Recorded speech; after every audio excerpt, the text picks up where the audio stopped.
Seja bem-vindo a esse encontro com a Palavra de Deus. E eu sou o Padre Marcos.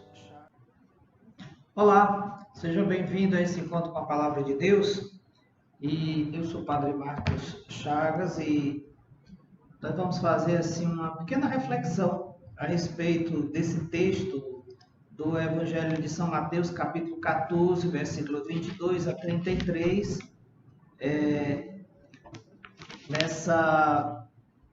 nesse 19º domingo do tempo comum, que a liturgia nos apresenta. E é muito interessante a gente perceber que esse texto que nos fala de Jesus, que despede a multidão, que depois vai orar a sós no monte, e que depois, no meio da madrugada, caminhando sobre as águas, vai ao encontro dos seus discípulos que navegavam em águas revoltas, em águas agitadas, com um vento também muito ameaçador. E a história nos conta também que Jesus caminha sobre as águas e, caminhando sobre as águas, estimula Pedro. Nossa, Pedro se sente estimulado, se sente motivado.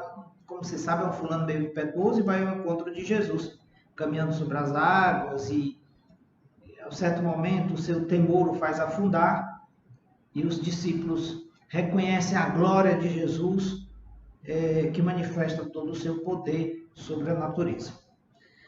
Então vamos assim um pouco por parte, né? Jesus mandou que os seus discípulos entrassem na barca e seguissem à sua frente. Aqui a gente colhe um elemento muito interessante, muito rico, que é a barca como símbolo da igreja. Ele mandou que os discípulos entrassem na barca. O lugar do discípulo é dentro da igreja. O discipulado se vive na comunidade eclesial. Se vive junto com os sucessores dos apóstolos. O discipulado se vive junto com os outros irmãos e irmãs, que pelo batismo fazem parte do mesmo corpo místico de Cristo. Esse é o nosso lugar. Nosso lugar é a igreja. Por quê? Porque nós somos a igreja. Membros do povo de Deus e membros também do corpo místico de Cristo. E aí, caminhassem à sua frente. Assim como João Batista foi preparando os caminhos do Senhor, assim também os discípulos são chamados a preparar para o Senhor um povo bem disposto. Essa é a nossa missão. Nós somos enviados a isso. A palavra de Deus nos conta que Jesus também sobe ao monte para orar a sós. É muito sugestivo, é exemplar, é emblemático o fato que a palavra de Deus nos coloca Jesus rezando. Jesus fica sozinho para rezar. Sozinho para se encontrar com um grande outro, com A maiúsculo, que é o Pai Celeste. Ele, enquanto homem, sente necessidade de rezar.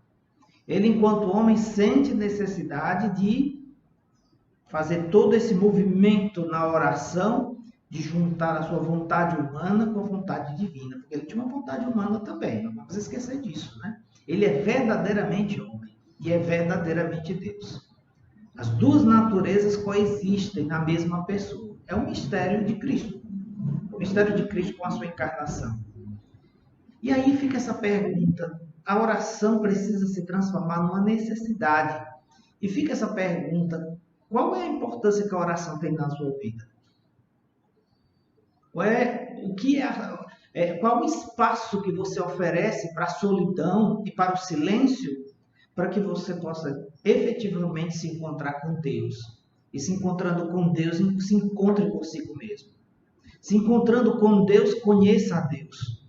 E se encontrando consigo mesmo, se conheça a si próprio. Fica essa pergunta. É um aspecto muito importante. Subir ao monte significa um esforço. O monte na Bíblia sempre foi lugar do encontro com Deus. Do encontro com Deus que se revela. E quando Deus se revela, Deus se doa a quem ele se revela. A revelação de Deus é sempre uma autodoação de si mesmo. E nós somos chamados a nos dispor, a nos abrir a essa oferta que Deus faz de si mesmo na experiência orante. Experiência orante que vai se transformando cada vez mais e é chamada a ser uma relação de amizade. Não é o cumprimento de uma obrigação. Não pode ser reduzida a uma experiência fria, artificial, automática, para o cumprimento de uma regra, de uma mera obrigação. Né? É aquilo que São João Maria Vianney diz: tantas vezes nós rezamos de uma maneira automática. Dizemos algumas palavras como se estivesse dizendo: agora eu estou livre de vós. É triste um negócio desse, né? Aí ele fala: quantos santos entravam na sua oração como um peixe entra dentro da água. A oração para o cristão precisa ser o peixe que encontra a água. O pássaro que encontra o ar para se expandir, para se movimentar, para ser. É claro que a oração também depois se expande na vida. A oração tem esses momentos de solidão, mas essa solidão depois tem desdobramentos. E quais são os desdobramentos da oração? Às 3 da manhã, Jesus vai até os seus discípulos. Interessante isso aqui. Outro ponto importante. Esse é o fruto da oração. O encontro com Deus, a saída de si, para viver essa cultura do encontro, como o Papa Francisco gosta de dizer, a cultura do encontro. Cultura quer dizer uma visão de mundo. Uma visão de mundo que me leva a ir ao encontro, viver esse êxodo, essa saída de mim mesmo para ir ao encontro do outro. Do grande outro, e agora no encontro com os outros, às 3 da manhã, no momento mais difícil da vigília. E no momento mais difícil da vigília, no meio da noite, e vai até os seus discípulos, vive essa cultura do encontro caminhando sobre o mar. Caminhar sobre o mar significa que o mar para os judeus sempre foi uma imagem do caos, do desconhecido, do perigoso. Né? Então, a barca que vai navegando sobre as águas revoltas, as águas agitadas da história, uma igreja que sempre enfrentou dificuldades. A gente olha para a história da igreja, são tantas dificuldades, são tantos desafios, são tantos problemas, dos mais variados tipos, das mais variadas intensidades, mas a igreja vai singrando esse mar revolto, esse mar borrascoso. E aí o que acontece? Jesus vai caminhando sobre o mar. Jesus tem esse mar debaixo dos seus pés. Significa que a história está sob o controle de Deus. Né? Deus caminha, Deus é mais poderoso do que todas as dificuldades que nós possamos encontrar. Né? No mar da nossa história pessoal, da história da nossa comunidade, da história da igreja, da história da humanidade. Então, os discípulos avistam aquela cena realmente inusitada e pensam que está diante de um fantasma. Tantas vezes a gente se assusta, né?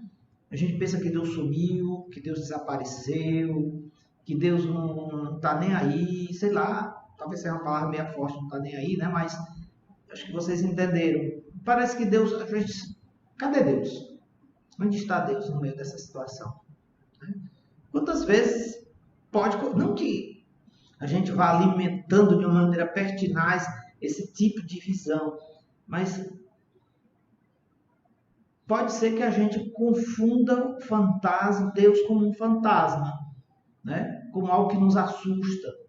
Por que ele permite tudo isso? Talvez tantos porquês, né? Podem surgir, podem emergir e pode criar situações de pavor. Alguns até desistem da fé, acham a fé um verdadeiro absurdo diante do absurdo da vida, diante do absurdo dos problemas. Mas Jesus diz uma palavra que hoje precisa ecoar fortemente dentro das nossas vidas e dos nossos corações, dentro das nossas escolhas, dentro da nossa visão de mundo. Deve permear toda a nossa vida, a nossa inteligência, a nossa vontade, a nossa fantasia, a nossa imaginação. Deve direcionar cada vez mais os nossos afetos. Coragem, sou eu, não tenhais medo. Enquanto essa palavra, ela dissipa tantas situações, de insegurança, de medo, tantas situações de insegurança. Sou eu, não tenhais medo. E Pedro sempre, sempre muito, como é que eu poderia dizer, sempre muito impetuoso, sempre se propondo, sempre protagonizando as situações, as histórias, os comportamentos, pede logo para viver essa experiência de superar os medos e de caminhar também ele sobre as águas. E o Senhor diz, vem. Deus também diz para nós, vem caminhar sobre as águas. Vem caminhar sobre as águas, ou seja, tem confiança, tem certeza de que tu não estás afundando, né? Eu estou caminhando contigo. E Pedro começou a caminhar sobre as águas. Quantas vezes nós também caminhamos sobre as águas? Nós superamos nossos problemas, nós vencemos nossos medos. Porém, no curso deste caminhar sobre as águas, nunca faltará algum vento. Aí onde é que está o problema de Pedro, que começou a afundar? Porque ele tirou os olhos de Jesus e começou a olhar demais para o vento. Não é que a gente vai deixar de sentir o vento, né? Não é que a gente vai deixar de sentir que debaixo dos nossos pés está a água, o mar dos problemas. Não é que os problemas desapareceram, mas o problema o que é? O problema não é o problema é como a gente lida com ele. É aqui que está a sacada. É aqui que está assim, o grande X da questão. O problema, ele faz parte do cenário. Ele faz parte da situação. Mas ele não deve ser o centro de tudo. O centro de tudo deve ser Jesus. Por isso que o autor da carta aos Hebreus vai dizer com muita clareza lá no capítulo 12. Olhos fixos em Jesus, autor e consumador da fé.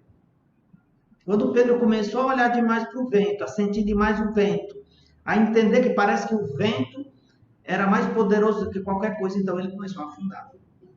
É isso que nos faz afundar. É tirar os olhos de Jesus e fixar os nossos olhos demasiadamente no vento que sopra, no vento que agita o barco. Quais são os ventos que lhe fazem ter tanto medo, né?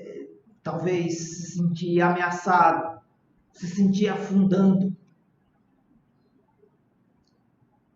E é preciso a gente não ter medo de dizer, Senhor, salva-me.